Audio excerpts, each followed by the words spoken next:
મેં શૈમા વેણુગોપાલ. સ્ટુડન્ટ્સની જ્યારે વાત થાય છે, મેં ઇન્ટરેસ્ટેડ છું બિકોઝ કદાચ મારું 15 યર્સ મેં સ્ટુડન્ટ્સ સાથે વધારે સ્પેન્ડ કર્યું છે. એટલે જ્યારે બાળકોની વાત આવે, મારું થોડું ઇન્ટરેસ્ટ ત્યાં એક સબ્જેક્ટ પર વધારે છે. એટલે મારા મોટિવેશન મેં જ્યારે પણ આપું લોકોને તો ચિલ્ડ્રન બેઝડ વધારે આવી જાય છે. એન્ડ આજકાલમાં આપણે છોકરાઓને એક અનહેલ્ધી નહીં તો અનપ્લેઝન્ટ કોમ્પિટિશનમાં નાખતા છે. ફોર એક્ઝામ્પલ, મેં એક સ્કૂલમાં 2 months બિફોર મારા બેબીનું રિઝલ્ટ લેવા માટે ગઈ, તો મારા ધ્યાનમાં એક ઇન્સિડન્ટ આવ્યું, એ મેં તમારી સાથે શેર કરવા માગું છું. જ્યારે સ્કૂલના કોરિડોરમાં મેં ચાલીને જતી હતી, તો એક સાઈડ પર એક ગર્લ, મે બી 4th 5thમાં હશે, એકદમ નાની બેબી છે. એના પાસે મે બી આઈ થિંક, ઓકે, મેં જાણતી નથી પણ એની મમ્મી જ હશે. તો જે ગર્લ છે તેનું એક્સપ્રેશન એકદમ ખામ, બટ એ હેપી નથી, ઓકે, કંઈ એક્સપ્રેસ નથી કરતી.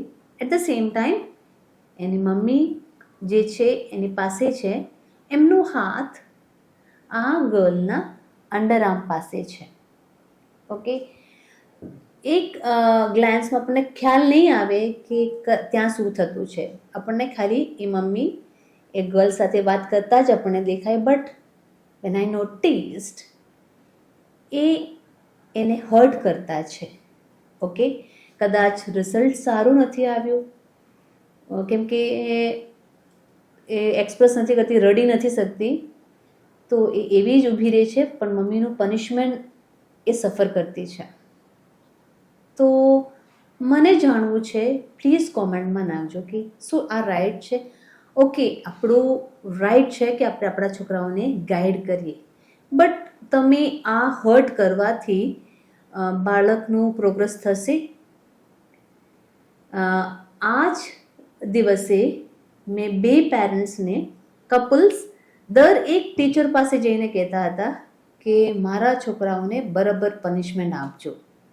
ઓકે, તમને પૂરું અમે ફ્રીડમ આપતા છે, તમે બરાબર પનિશમેન્ટ આપજો. તો આ બધું, ઓકે, કે પનિશમેન્ટ આપવાથી બાળક, ઓકે, ઓન ધ ટ્રેક આવી જશે. ઓકે, મેં એગ્રી કરતી છું કે અમુક ટાઈમમાં સમજાવવું પડે છે, સ્ટ્રિક્ટ થવું પડે છે, બટ ઓનલી પનિશમેન્ટ કોઈ સોલ્યુશન નથી.